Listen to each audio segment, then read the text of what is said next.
ಇವತ್ತಿನ ದಿವಸ ನಾನು ಬಂದಿರೋದು ರಾಜಣ್ಣ ಮಿಲ್ಟ್ರಿ ಹೋಟೆಲ್. ಸೊ ಈಗ ನೀವು ನೋಡ್ತಾ ಇರ್ಬೋದು ಯಾವ ರೀತಿಯಾಗಿ ಮಟನ್ ಸಾಂಬಾರ್ ಘಮ ಘಮ ಅಂತ ಇದೆ. ನನಗೆ ತುಂಬ ಖುಷಿ ಆಗ್ತಾ ಇದೆ. ಸೊ ಈಗ ಮಾಡ್ತಾ ಇದ್ದಾರೆ ನೋಡ್ತಾ ಇರ್ಬೋದು ನೀವು. ಮಟನ್ ಸಾಂಬಾರ್ ಅಷ್ಟೇ ಅಲ್ಲ, ಅದ್ರ ಜೊತೆಗೆ ಬೇರೆ ಬೇರೆ ಆದಂತಹ ಒಂದು ಮಟನ್ ಚಿಕನ್ ಗೊಜ್ಜು ಆಗಿರೋದು, ಅವ್ರದ್ದು ಸ್ಪೆಷಲ್ ಆಗಿ ಚಿಕನ್ ಗೊಜ್ಜು ಕೂಡ ಮಾಡ್ತಾ ಇರುವಂಥದ್ದು ಅಂತ ಹೇಳ್ತಾ ಇದ್ದಾರೆ. ರಾಜಣ್ಣ ಹೋಟೆಲ್ ಅನ್ನೋದಕ್ಕಿಂತ ಶೆಡ್ ಹೋಟ್ಲು HVR ಹೋಟ್ಲು ಅಂತ ಫೇಮಸ್ ಆಗಿತ್ತು. ಈಗ ಇಲ್ಲಿಗೆ ಶಿಫ್ಟ್ ಆಗಿದ್ದೀವಿ. ಎಲ್ಲರೂ ಏನೋ ರಾಜಣ್ಣ ಹೋಟ್ಲು ಅಂತ ಹೆಸರಿಟ್ಕೊಂಡಿದ್ದಾರೆ. ನಮ್ಮ ಅಭ್ಯಂತರ ಏನೂ ಇಲ್ಲ. ಚೆನ್ನಾಗಿ ಕೊಡಲಿ, ಚೆನ್ನಾಗಿ ಮಾಡಲಿ ಅಂತ ನಾವು ಕೇಳ್ತೀವಿ. ಅವ್ರು ಮಾಡ್ತಾರೆ, ನಮ್ಮ ಹೆಸರು ಇಟ್ಕೊಂಡು ಮಾಡ್ತಾರೆ. ನಮ್ದು ಎಲ್ಲೂ ಬ್ರಾಂಚ್ ಇಲ್ಲ, ನೋ ಬ್ರಾಂಚಸ್. ಇನ್ನು ಬೇರೆ ಬೇರೆ ಕಡೆ ಎಲ್ಲ ನಿಮ್ಮ ಹೆಸರನ್ನ ಬಳಸ್ಬಿಟ್ಟು ಹೋಟೆಲ್ ನಡೆಸ್ತಾ ಇದ್ದಾರೆ, ಅಂಥವ್ರಿಗೆ ತಾವು ಏನು ಹೇಳ್ತೀರಾ? ಏನು ಹೇಳೋಕ್ಕೂ ನಮ್ಮ ಕೈಯಿಂದ ಸಾಧಿಲ್ಲ. ಅವರು ದುಡ್ಕೊಂಡು ತಿನ್ನಲಿ ಬಿಡಿ, ನಾವು ಬೇರೆ ನಮ್ಮನ್ನ ಉಪಯೋಗಿಸ್ಕೋಬೇಡಿ. ಅವ್ರ ಅತ್ತೆ, ಅವ್ರ ಮಾವ, ಅವ್ರ ಬಾಮೈದ, ನಾದ್ನಿ, ಅತ್ತಿಗೆ ಅನ್ನೋದು ಬಿಟ್ಬಿಟ್ಟು ನಿಮ್ಮ ಬದುಕೋದು ನೀವು ನೋಡ್ರಿ. ನಮಸ್ತೆ ವೀಕ್ಷಕರೇ, ನಾನು ನಿಮ್ಮ ಪ್ರೀತಿಯ ಜಯಸಿಂಹ ಮುಸ್ರಿ ಹಾಗೂ KM ವೀರೇಶ್. ಇವತ್ತಿನ ದಿವಸ ನನ್ನ ಜೊತೆಯಲ್ಲಿ ಚಂದ್ರಿಕಾ ಅನ್ನೋರು ಬಂದಿದ್ದಾರೆ. ಅವರನ್ನು ಇವತ್ತು ಈ ಒಂದು ಎಪಿಸೋಡಿಂದ ನಮ್ಮ ಯೂಟ್ಯೂಬ್ ಚಾನಲ್ಗೆ ಪರಿಚಯ ಮಾಡಿಸ್ತಾ ಇದ್ದೀವಿ. ಇವತ್ತಿನ ದಿವಸ ನಾನು ಬಂದಿರೋದು ರಾಜಣ್ಣ ಮಿಲ್ಟ್ರಿ ಹೋಟೆಲ್. ಇದಿರ್ತಕ್ಕಂಥದ್ದು ಮಾಗಡಿ ರಸ್ತೆ, main road, Kamakshipalya police station ಹತ್ತಿರ. ಮೊದಲು ನೋಡಿರ್ತೀರ ಕೆಲವರು, ಅದು ಒಂದು ಆ ಕಡೆ ಒಂದು ಭಾಗದಲ್ಲಿ ಸಂಧಿ ಹೋಟೆಲ್ ಇತ್ತು. ಇವತ್ತಿಗೆ ದೊಡ್ಡದಾಗಿ ಒಂದು ಬಿಲ್ಡಿಂಗ್ ಕನ್ಸ್ಟ್ರಕ್ಷನ್ ಮಾಡ್ಕೊಂಡು ಇವತ್ತಿನ ದಿವಸ ಮೇಲ್ಗಡೆ AC ಹಾಲ್ ಸಮೇತ ಈ ರಾಜಣ್ಣ ಮಿಲ್ಟ್ರಿ ಹೋಟೆಲ್ ಮಾಡಿದ್ದಾರೆ. ಒಳಗಡೆ ಏನೇನು ಐಟಮ್ ಮಾಡ್ತಾರೆ, ಅದು ಯಾವ ರೀತಿ ಗ್ರಾಹಕರಿಗೆ ಬಡಿಸ್ತಾರೆ, ನಿಮಗೆ ನಾನು ಇವತ್ತಿನ ದಿವಸ ಪರಿಚಯ ಮಾಡಿಸ್ಕೊಡ್ತೀನಿ, ನಾನು ಮತ್ತು ಚಂದ್ರಿಕಾ ಅವರು. ಬನ್ನಿ ವೀಕ್ಷಕರೇ, ಒಳಗೆ ಹೋಗೋಣ.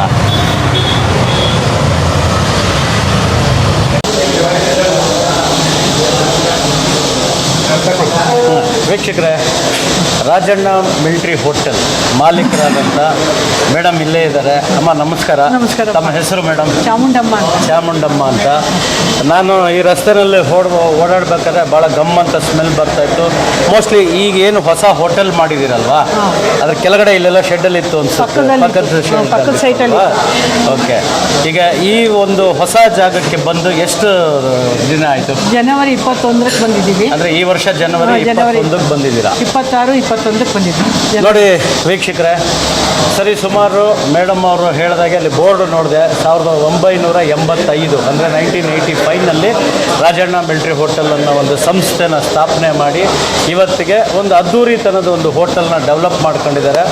ಅಮ್ಮ, ಈ ಹೋಟೆಲ್ನ ಮೊದಲು ಸ್ಥಾಪನೆ ಮಾಡಿದ್ಯಾ? ನಮ್ಮ ಯಜಮಾನ್ರು ಮಾಡಿದ್ರು. ತಮ್ಮ ಯಜಮಾನ್ರು ಮಾಡಿ ಒಂದು 2 ವರ್ಷ ಇದ್ದರು. ಅವ್ರಿಗೆ ಕಾರಣದಿಂದ ಹುಷಾರಿಲ್ಲದೆ ಅವ್ರು ಹೋಗ್ಬಿಟ್ರು. ಹೋದಾದ್ಮೇಲೆ ನಮ್ಮ ತಮ್ಮ ಮಡಿಕೊಂಡು, ನಾವು ತಮ್ಮನ ಮಡಿಕೊಂಡು ಅವರು 85ನೇ ಇಸ್ವಿಯಿಂದ ಈ ಮಟ್ಟಕ್ಕೆ ತಗೊಂಬಂದು ನಿಲ್ಸ್ಕೊಂಡಿದ್ದು. ತಮ್ಮನೂ ಅಕ್ಕನ ಸೇರ್ಕೊಂಡು. ನೀವು ನಿಮ್ಮ ತಮ್ಮನ? ನಮ್ಮ ಮಗ ಕೆಲಸದ ಕಡೆ ಹೊಂಟೋಗ್ಬಿಟ್ರು, ಆಫೀಸ್ ಕೆಲಸ ಅಂದ್ಬಿಟ್ಟು. ಅದರಿಂದ ನಾವೇ ಮಾಡಿದ್ದೀವಿ. ಸರಿ ಅಮ್ಮ, ಈಗ ಈ ಒಂದು ಹೊಸ ಬಿಲ್ಡಿಂಗ್ ಬಂದ ಮೇಲೆ ವ್ಯಾಪಾರ ಹಳೆ ಬಿಲ್ಡಿಂಗ್ ಅಲ್ಲಿ ಹೇಗಿತ್ತು ಹಾಗೆ ಇದೆಯಾ? ಅದೇ ಥರ ಏನಾರ ಬದಲಾವಣೆ ಆಗಿದೆಯಾ? ಇನ್ನೂ ಹೆಚ್ಚೇನಾರ ಆಗಿದೆಯಾ? ಒಂದು 10-20 ಕೆಜಿ ಹೆಚ್ಚಾಗಿದೆ. ಒಂದು 10-15% ಹೆಚ್ಚಾಗಿದೆ. ವೀಕ್ಷಕರೇ ನೋಡಿದ್ರಲ್ಲ, ಹಳೆ ಬಿಲ್ಡಿಂಗಿಂದ ಹೊಸ ಬಿಲ್ಡಿಂಗ್ ಬಂದ ಮೇಲೆ ಒಂದು 15-20% ಹೆಚ್ಚಿಗೆ ಆಯಿತು ವ್ಯಾಪಾರ ಅಂತ ಹೇಳ್ತಾರೆ. ಏನಂದರೆ ಅವರು ಫಸ್ಟ್ ಶೆಡ್ಡಲ್ಲಿದ್ದಾಗ ಭಾಳ ಕಾಂಪ್ಯಾಕ್ಟ್ ಆಗಿತ್ತು, ತುಂಬ ಜಾಗ ಇಕ್ಕಟ್ಟಾಗಿತ್ತು. ಬಟ್ ಪಾರ್ಸಲ್ಸ್ ತುಂಬ ಹೋಗ್ತಾ ಇತ್ತು. ಅವ್ರಿಗೆ ಮೇಜರ್ ಅಡ್ವಾಂಟೇಜ್ ಏನಂದರೆ ಪಾರ್ಸಲ್ಸ್ ತುಂಬ ಹೋಗ್ತಾ ಇತ್ತು. ಇವತ್ತಿಗೆ ಗ್ರಾಹಕರು ಇಲ್ಲೇ ಬಂದು ಊಟ ಮಾಡಿ ಸಂತೃಪ್ತಿಯಾಗಿ ಸಂತೋಷದಿಂದ ಹೋಗುವಂಥ ವ್ಯವಸ್ಥೆ ಮಾಡಿದ್ದಾರೆ. ಜೊತೆಗೆ ಒಂದು AC ಹಾಲ್ ಕೂಡ. ಇಲ್ಲಿಗೆ ಬಾ, ರಾಜೇಂದ್ರ ಮಂಜುಳ್ ಮಗ. ಹೌದಾ? ತಮಗೆ ಎಷ್ಟು ಜನ ಮಕ್ಕಳು? ನಮಗೆ 2 ಮಕ್ಕಳು, ಒಂದು ಗಂಡು ಒಂದು ಹೆಣ್ಣು. ಮಗ ಆಫೀಸ್ಗೆ ಹೋದ, ಮಗಳು ತಮ್ಮನಿಗೆ ಕೊಟ್ಕೊಂಡಾಗಿ ಈ ಸಂಸ್ಥೆ ನಡೆಸ್ಕೊಂಡು ಹೋಗ್ತಾ ಇದ್ದಾರೆ. ಇವನು ಮಗನ ಮಗ ಅವನು. ಎಲ್ಲ ಫುಲ್ ಫ್ಯಾಮಿಲಿ ಇದ್ದು ನೀವು ಮೇಂಟೈನ್ ಮಾಡ್ತಾ ಇದ್ದೀರಾ? ಆದರೆ ನೀವು ಯಜಮಾನರು ಹೋದ ಮೇಲೆ ಅವ್ರು ಮಾಡ್ತಾ ಇದ್ದಂಥ ಮಸಾಲ ಇಂಗ್ರೀಡಿಯೆಂಟ್ಸ್ನ ತಾವೇ ಪ್ರಿಪೇರ್ ಮಾಡಿ ಅವ್ರಿಗೆ ಕೊಡ್ತಿದ್ರೆ, ಅಥವಾ ನೀವು ಈಗ ಸಪ್ರೇಟ್ ಮಾಡಿ ಕೊಡ್ತಾ ಇದ್ದೀವಿ ಅವ್ರಿಗೆ? ನೀವು ಮಾಡಿ ಅವ್ರಿಗೆ ಕೊಡ್ತಾ ಇದ್ರಿ. ಸೊ ಅಲ್ಲಿಂದ ಟೇಸ್ಟ್ ಅಭಿವೃದ್ಧಿ ಆಯಿತು. ನಮ್ಮ ಯಜಮಾನ ಮಾಡ್ತಾ ಇದ್ವಿ. ಅದು ಆದ ಮೇಲೆ ಸೇಮ್ ಟೇಸ್ಟನ್ನು ನೀವು ಮೇಂಟೈನ್ ಮಾಡೋದಕ್ಕೆ ನೀವೇ ಮತ್ತೆ ನಾವೇ ನಿಂತಿದ್ದೀವಿ. ನೋಡಿದ್ರಲ್ಲ ವೀಕ್ಷಕರೇ, ಮಸಾಲೆ ಕೂಡ ಅವ್ರ ಯಜಮಾನರು ಬದುಕಿದ್ದಾಗ ಅವರೇ ಮಾಡಿ ಕೊಡ್ತಾ ಇದ್ರಂತೆ. ಹಾಗಾಗಿ ಅವ್ರಿಗೆ ಒಂದು ಸ್ವಲ್ಪ ಹೋಟೆಲ್ನ ನಡೆಸೋದಕ್ಕೆ ಈಸಿ ಆಯಿತು ಅಂತ ನನ್ನ ಭಾವನೆ. ಅಂದರೆ ನೀವು ಮಸಾಲ ತಯಾರು ಮಾಡಿ ಜನಗಳಿಗೆ ಏನು ನೀವು ಬಡಿಸ್ತಾ ಇದ್ದೀರಲ್ಲ, ಇದು ನಿಮಗೆ ನೀವು ಕಲ್ತಿದ್ದು ಹೇಗೆ? ನಾವು ಏನೋ ಒಂದು ಮನಸ್ಸಿಂದ ಕಲ್ತಿದ್ದು, ಹಳ್ಳಿ ಸ್ಟೈಲ್ ಥರ, ಹಳ್ಳಿಲಿ ತಾನೇ ನಾವು ಹುಟ್ಟಿ ಬೆಳೆದಿದ್ದು, ಅದೇ ಥರ ಮಾಡಿದ್ದು. ಮರಾಠಿ ಇಲ್ಲ, ಮಾಡಿರಲಿಲ್ಲ. ಇದು ನಮ್ಮನ್ನ ಮರಾಠಿನವರು ಮರಾಠಿ ಅಂತ ಅಂತಿದ್ರು ಗೌಡ್ರು ಹೋಗ್ಲಾಗಿ. ಆ ಮಸಾಲೆ ನಾವು ಕಲ್ತ್ಕೊಂಡಿದ್ದು. ನೀವು ಕಲ್ತ್ಕೊಂಡಿದ್ದು ಅಂದರೆ ಮರಾಠ ಸ್ಟೈಲ್ ಮಸಾಲೆ ಇವರು ಕಲ್ತ್ಕೊಂಡು ಅದನ್ನು ಡೆವಲಪ್ ಮಾಡ್ಕೊಂಡು ಇವಾಗ ಹೇಗಾಗಿದೆ ಅಂದರೆ ಇದು ಗೌಡ್ರು ನಾಟಿ ಸ್ಟೈಲ್ ಹೋಟೆಲ್ ಥರನೂ ನಡೆಸ್ತಾ ಇದ್ದಾರೆ, ಮರಾಠಿಗರ ನಾಟಿ ಸ್ಟೈಲ್ ಹೋಟೆಲ್ ಥರ ಎರಡೂ ಒಂದು ಮಿಕ್ಸಪ್ ಆಗಿ ಈ ಹೋಟೆಲ್ನ ಡೆವಲಪ್ ಮಾಡ್ಕೊಂಡಿದ್ದಾರೆ. ಬಟ್ ಜನ ತುಂಬ ಇಷ್ಟಪಟ್ಟು ಇಲ್ಲಿ ಬಂದು ಊಟ ಮಾಡಿ, ನಾನು ನೋಡ್ತಾ ಇದ್ದೀನಿ ಆವಾಗಲಿಂದ ಹೆಚ್ಚು ಕಡಿಮೆ ನಾನು ಬಂದು ಒಂದು ಅರ್ಧ ಗಂಟೆ ಆಯಿತು. ಪಾರ್ಸಲ್ಸ್ ತುಂಬ ಹೋಗ್ತಾ ಇದೆ ಇವ್ರಿಗೆ. ಪಾರ್ಸಲ್ಲೇ ಒಂದು ದೊಡ್ಡ ವ್ಯವಸ್ಥೆ ಮಾಡಿ ಇಟ್ಕೊಂಡಿದ್ದಾರೆ. ಇನ್ನು ಒಂದು ನೀವು ತುಂಬ ಚೆನ್ನಾಗಿ ಮಾಡ್ತೀರಾ ಅಂತಲೇ ಗೊತ್ತಾಗಿದೆ. ಸೊ ಯಾವೆಲ್ಲ ಐಟಮ್ಸ್ ಅಂದರೆ ಮಸಾಲೆನ ಏನೆಲ್ಲ ಬಳಸ್ತೀರಾ ನೀವು? ಮನೆಯಲ್ಲ ರೀತಿ ಬಳಸ್ತೀರಾ ಅಥವಾ ಇಲ್ಲಿ ಏನಾದರೂ ಡಿಫ್ರೆಂಟಾಗಿ ಏನಾದರೂ ಬಳಸೋದಾ? ಏನು ಟೇಸ್ಟ್ ಪುಡಿ ಹಾಕಲ್ಲ, ಆಮೇಲೆ ಗರಂ ಮಸಾಲ ಹಾಕಲ್ಲ, ಏನಾದರೂ ಚಕ್ಕೆ, ಲವಂಗ, ಧನಿಯಾ, ಈ ಥರ ಕೊತ್ತಂಬರಿ ಇದರಲ್ಲಿ ಶುಂಠಿ ಇದರಲ್ಲಿ ಮಾಡ್ಕೊಂಡು ನಾವೇ ಎಲ್ಲ ಓನಾಗಿ ಮಾಡ್ಕೊಂಡು ಮಾಡ್ತಾ ಇರೋದು. ಮೆಣಸಿನ್ಕಾಯಿ ಪುಡಿ ಎಲ್ಲನೂ ಅದರಿಂದ ಟೇಸ್ಟ್ ಕೊಡ್ತಾರೆ. ಇದು ನೀವು ಯಾವಾಗಿಂದ ಈ ಥರ ಅಂದರೆ ಮನೇಲೇ ಮಾಡಿಬಿಟ್ಟೆ ಮಾಡಬೇಕು ಅಂತ ಯಾವಾಗ ಕಾನ್ಸೆಪ್ಟ್ ಬಂತು, ಅಥವಾ ಮುಂಚೆ ಏನಾದರೂ ರೆಡಿಮೇಡ್ ತಗೊಂಬಂದು ರೆಡಿಮೇಡ್ ಯಾವತ್ತೂ ತೊಗೊಂಬಂದಿಲ್ಲ. ಮನೆ ನಾವು 85 ಮೇಲೆ ಶೆಡ್ ಹೋಟ್ಲಿತ್ತು, ಒಂದು ಚಿಕ್ಕ ಹೋಟ್ಲಲ್ಲಿ 3 kg ಮಟನ್ ಮಾಡ್ತಾಯಿದ್ದೆ. ಆವಾಗಲೂ ಮನೆ ಮಸಾಲೆ ಕೈಲಿ ಮಾಡಿದ್ದೆ, ಕೈಲಿ ರುಬ್ಬಿ ಸೌದೆ ಒಲೆಯಲ್ಲಿ ಮಾಡಿದೆ, ಸೀಮೆಣ್ಣೆ ಮಾಡಿದೆ. ಸೀಮೆಣ್ಣೆ ಆದಮೇಲೆ ಗ್ಯಾಸ್ ಬಂದಮೇಲೆ ದೊಡ್ಡ ಹೋಟ್ ಆದಮೇಲೆ ಗ್ರೈಂಡರ್ ಇಟ್ಕೊಂಡೆ ನಾನೇ ಓನ್ ಮಾಡ್ತಾಯಿದ್ದು.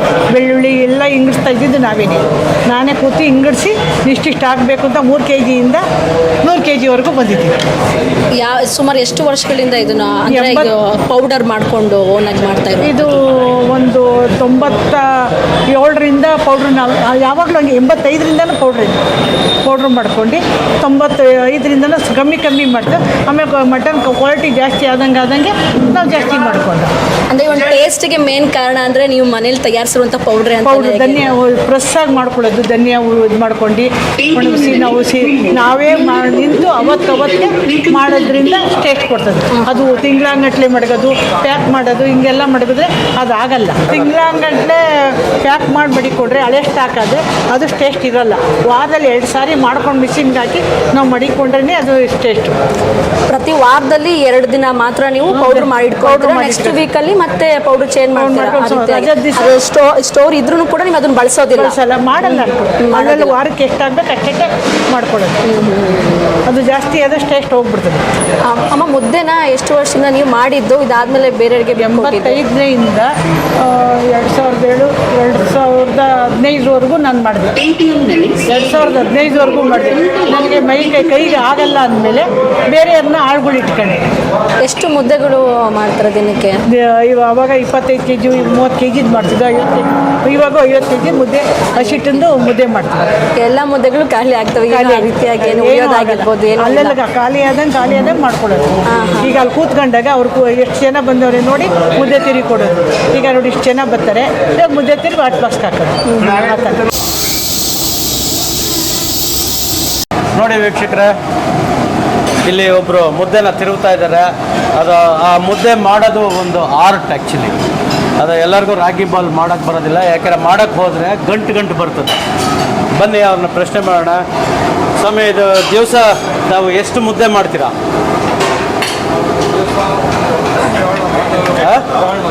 700 ಮುದ್ದೆ ಮಾಡ್ತೀರಾ? ಅಂದರೆ ಅದು ಬೆಳಗಿನ ರಾತ್ರಿವರೆಗೂ ಅಥವಾ ಬೆಳಗಿಂದ ರಾತ್ರಿವರೆಗೂ? ಸೊ ನೀವು ಎಷ್ಟು ವರ್ಷದಿಂದ ಈ ಕೆಲಸ ಮಾಡ್ತಾ ಇದ್ದೀರಾ?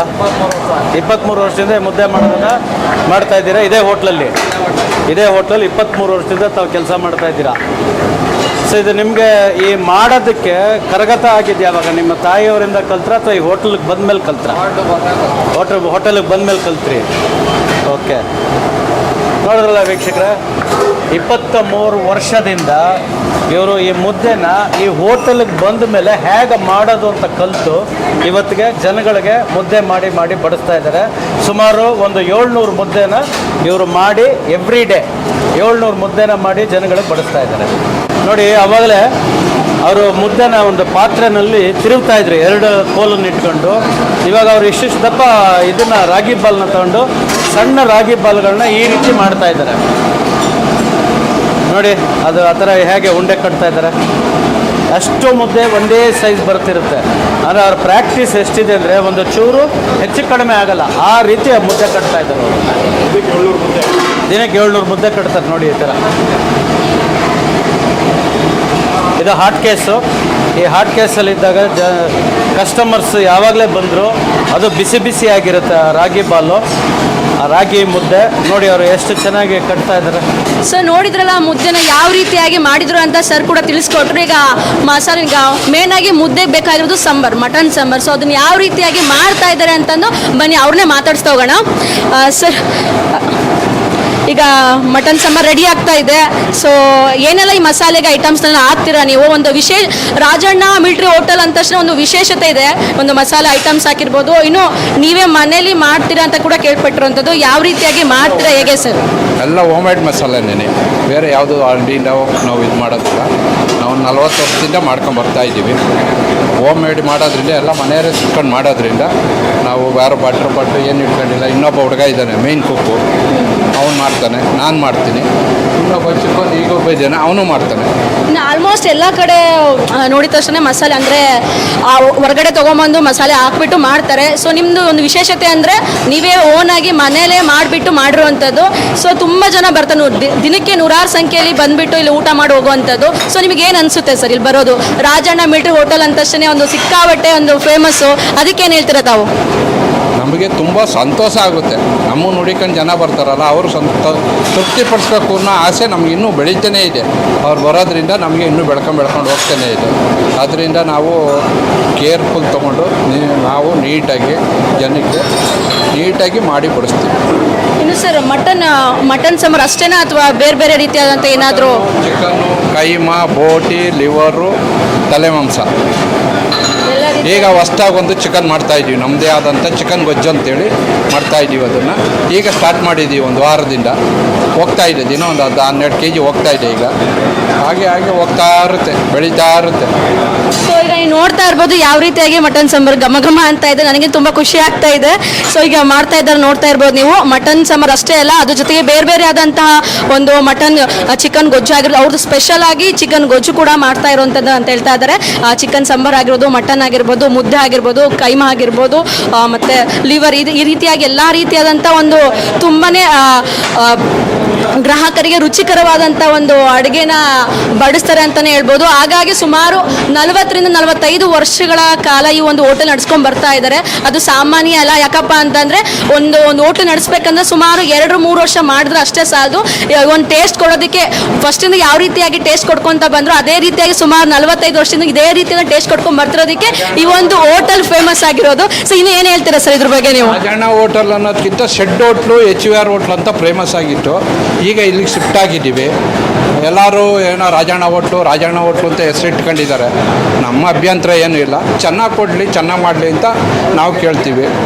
ಅವ್ರು ಮಾಡ್ತಾರೆ, ನಮ್ಮ ಹೆಸರು ಇಟ್ಕೊಂಡು ಮಾಡ್ತಾರೆ. ನಮ್ದು ಎಲ್ಲೂ ಬ್ರಾಂಚ್ ಇಲ್ಲ, ನೋ ಬ್ರಾಂಚಸ್, ಒಂದೇ ಇರೋದು, ನಾವು ಒಂದೇ ಮಾಡೋದು. ಗ್ರಾಹಕರಿಗೆ ಏನು ಹೇಳ್ತೀರಾ ಸರ್ ನೀವು? ಗ್ರಾಹಕರು ದೇವರು ಬಿಡಿ ನಮಗೆ. ಯಾಕೆ ಅಂದರೆ 40 ವರ್ಷದಿಂದ ನಮ್ಮನ್ನು ಬೆಳೆಸ್ಕೊಂಬಂದಿದ್ದಾರೆ. ನಾವು ಸ್ಟಾರ್ಟ್ ಮಾಡಿದಾಗ 500 ರೂಪಾಯಿ ವ್ಯಾಪಾರ. ಇವಾಗ ಹೇಗಿದೆ ಸರ್? ಇವಾಗಿದೆ 2 ವರ್ಷ ಬೆಳ್ಕೊಂಡು ಹೊಂಟೋಗ್ಬಿಟ್ಟಿದ್ದೀವಿ ನಾವು ಇವಾಗ. ಅದರಲ್ಲಿ ಏನು ಇದೇನಿಲ್ಲ. ಅವ್ರು ಬಂದಿದ್ದರಿಂದನೇ ನಾವು ಬೆಳ್ಕೊಂಡು ಹೋಗಿದ್ದೀವಿ. ಟೇಸ್ಟಲ್ಲಿ ಎರಡು ಮಾತಿಲ್ಲ ಅಂತಾರೆ, ಅಷ್ಟು ಅದ್ಭುತವಾಗಿ ರುಚಿಕರವಾಗಿ ಮಾಡಿದ್ದಾರೆ ಅಂತ. ಕ್ವಾಲಿಟಿ ಹಾಕೋದ್ರಲ್ಲಿ ಟೇಸ್ಟಲ್ಲಿ ಕಾಂಪ್ರಮೈಸೇ ಆಗಲ್ಲ. ನಾವು ಡೈಲಿ ಬೆಳಗ್ಗೆ ಎದ್ದೋಗಿ ನಾನು ಮುಂದೆ ಮರಿ ಕುಯ್ಬೇಕು, ನನ್ನ ಮುಂದೆನೇ ಕಟ್ ಮಾಡಬೇಕು. 100-120 kg ಓಡಿಸ್ತೀವಿ ಮಟನ್. ಚಿಕನ್ ಒಂದು 20 kg. ಚಿಕನ್ ಕಮ್ಮಿ ನಮ್ಮ ಹತ್ರ, ಮಟನ್ನೇ ಜಾಸ್ತಿ. ಎಷ್ಟು ಕೆ ಜಿ ಆಗುತ್ತೆ ಸರ್ ಪ್ರತಿನಿತ್ಯ 120 kg ಆಗುತ್ತೆ. ದಾಸಹಳ್ಳಿ ಅಗ್ರಹಾರ ದಾಸಹಳ್ಳಿ ಇಲ್ಲ. ನೀವು ಸುಮಾರು ಇಲ್ಲಿ ಎಷ್ಟು ವರ್ಷಗಳಿಂದ ಕೆಲಸ ಮಾಡ್ತೀರಾ ಸರ್? 38 ವರ್ಷ ಆಯಿತು. ನಾನು ಓನರ್ ಒಟ್ಟಿನಲ್ಲಿ ಅಲ್ಲಿ ನಮ್ಮ ಮಾವ ಮಾಡಿದರು, ಅವರ ಅಳಿಯ ನಾನು, ಅವ್ರ ಮಗಳು ಮದುವೆ ಆಗಿ ಆ ಹೋಟ್ಲನ್ನು ನಡೆಸ್ಕೊಂಡು ಹೋಗ್ತಾ ಇದ್ದೀನಿ. 38 ವರ್ಷ ಆಯಿತು. ಈಗ ಹೊಸದಾಗಿ ಏನಾದರೂ ನಡೆಸಬೇಕು ಅಂದ್ರೆ ತಾವು ಏನು ಸಲಹೆ ಕೊಡ್ತೀರಾ ಕೊಡೋದಾದರೆ? ಬೇರೆಯವರು ನಡೆಸೋದಾದರೆ ರುಚಿಯಾಗಿ ಮಾಡಿ ಜನಗಳಿಗೆ ತೃಪ್ತಿ ಪಡಿಸ್ಬೇಕು ಅಂತ ಕೇಳ್ಕೊತೀನಿ. ಯಾವ್ದು ಮಾಡಿದ್ರು ಅಷ್ಟೇ, ಜನ ತಿಂದ ಮೇಲೆ ತೃಪ್ತಿ ಪಡಬೇಕು, ಆರೋಗ್ಯದ ಬಗ್ಗೆ ಕಾಳಜಿ ಇರಬೇಕು, ಅಷ್ಟೇ ನಮ್ಮದು. ಇನ್ನು ಮಾಗಡಿ ರೋಡ್ ಅಂದ ತಕ್ಷಣ ಎಲ್ಲ ಕಡೆ ಮೂಲೆ ಮೂಲೆಯಿಂದ ಜನ ಬರ್ತಾರೆ ಇಲ್ಲಿ ಊಟಕ್ಕೆ. ಸೊ ಏನು ಹೇಳ್ತೀರಾ ಅವ್ರಿಗೆ ನೀವು? ಏನಿಲ್ಲ, ನಾವು ಈ ಥರ ಮಾಡ್ತೀವಪ್ಪ, ನಿಮಗೆ ಪ್ರೀತಿಯಿಂದ ಬಂದು ಊಟ ಮಾಡ್ಕೊಂಡು ಹೋಗ್ರಿ ಗ್ರಾಹಕರಿಗೆ, ಅದೇ ನಾನು ಕೇಳ್ಕೊಳ್ಳೋದು. ಇನ್ನು ಬೇರೆ ಬೇರೆ ಕಡೆ ಎಲ್ಲ ನಿಮ್ಮ ಹೆಸರನ್ನ ಬಳಸ್ಬಿಟ್ಟು ಹೋಟೆಲ್ ನಡೆಸ್ತಾ ಇದ್ದಾರೆ, ಅಂಥವ್ರಿಗೆ ತಾವು ಏನು ಹೇಳ್ತೀರಾ? ಏನು ಹೇಳೋಕ್ಕೂ ನಮ್ಮ ಕೈಯಿಂದ ಸಾಧಿಲ್ಲ. ಅವರು ದುಡ್ಕೊಂಡು ತಿನ್ನಲಿ ಬಿಡಿ, ನಾವು ಬೇರೆ ನಮ್ಮನ್ನ ಉಪಯೋಗಿಸ್ಕೋಬೇಡಿ.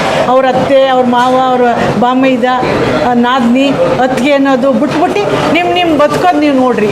ಅದ್ರ ಸೇಮ್ ಹೆಸರು ಇರುತ್ತೆ ಅಲ್ವಾ, ನಿಮ್ಮ ಟೇಸ್ಟ್ ಅವ್ರು ಪ್ರಾಬ್ಲಮ್ ಆದಾಗ ಇಂಥ ಹೋಟೆಲಿಂದ ಪ್ರಾಬ್ಲಮ್ ಅಂದರೆ ಈ ಥರ ಟೇಸ್ಟ್ ಕೊಡಲ್ಲ ಅಂತ ಕೂಡ ಕೇಳಿಬರುತ್ತೆ. ಅದಕ್ಕೆ ನೀವೇನು ಹೇಳೋದು? ಅದಕ್ಕೆ ನಾನು ಹೇಳ್ತಾ ಇದ್ದೀನಿ ನೋಡ್ರಪ್ಪ, ನಾನು ಈ ಥರ ನೀವು ಹೆಸರಾಯ್ಕೊ ಬದುಕೊಳ್ಳೋರಿಗೆ ಬೇಡ ಅನ್ನಲ್ಲ, ಒಟ್ಟಿನಲ್ಲಿ ಹೆಸರು ಕೆಡಿಸ್ಬೇಡಿ.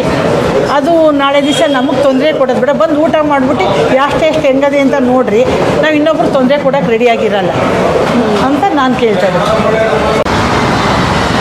ನೋಡೋರಲ್ಲ ವೀಕ್ಷಕರೇ, ರಾಜಣ್ಣ ಮಿಲ್ಟ್ರಿ ಹೋಟೆಲ್ ಇವತ್ತಿನ ದಿವಸ ಎಷ್ಟು ಫೇಮಸ್ಸು, ಇದೇ ಹೆಸರನ್ನ ಇಟ್ಕೊಂಡು ಎಷ್ಟೆಷ್ಟು ಜನ ಉಪಯೋಗಿಸ್ಕೊಂಡು ಇವತ್ತಿನ ದಿವಸ ಈ ಹೆಸರನ್ನ ಹೋಟೆಲ್ ನಡೆಸ್ತಾ ಇದ್ದಾರೆ. ಆದರೆ ನಿಜಕ್ಕೂ ಮೊದಲನೇದಾಗಿ ಶುರು ಮಾಡಿದ್ದು ರಾಜಣ್ಣ ಮಿಲ್ಟ್ರಿ ಹೋಟೆಲ್ ಅನ್ನೋದು. ಇದೇ ಹೋಟೆಲ್ಲು ಇವರೇ ಒರಿಜಿನಲ್ ಓನರು, ಇವ್ರು ಯಾರಿಗೂ ಫ್ರಾಂಚೈಸಿ ಕೊಟ್ಟಿಲ್ಲ. ನಮ್ಮ ಎಪಿಸೋಡು ಇಷ್ಟ ಆಗಿದೆ ಅಂತ ತಿಳ್ಕೊಂಡಿದ್ದೀನಿ. ದಯವಿಟ್ಟು ನಮ್ಮ ಚಿತ್ರಲೋಕ ಯೂಟ್ಯೂಬ್ ಚಾನಲ್ನ ಈ ವಿಡಿಯೋಗಳನ್ನ ಶೇರ್ ಮಾಡಿ, ಲೈಕ್ ಮಾಡಿ, ಸಬ್ಸ್ಕ್ರೈಬ್ ಮಾಡಿ, ತಮ್ಮ ಸ್ನೇಹಿತರಿಗೆಲ್ಲ ಹೇಳಿ ಸಬ್ಸ್ಕ್ರೈಬ್ ಮಾಡಿಸಿ. ಹೋಗಿ ಬರ್ತೀವಿ. ನಮಸ್ಕಾರ.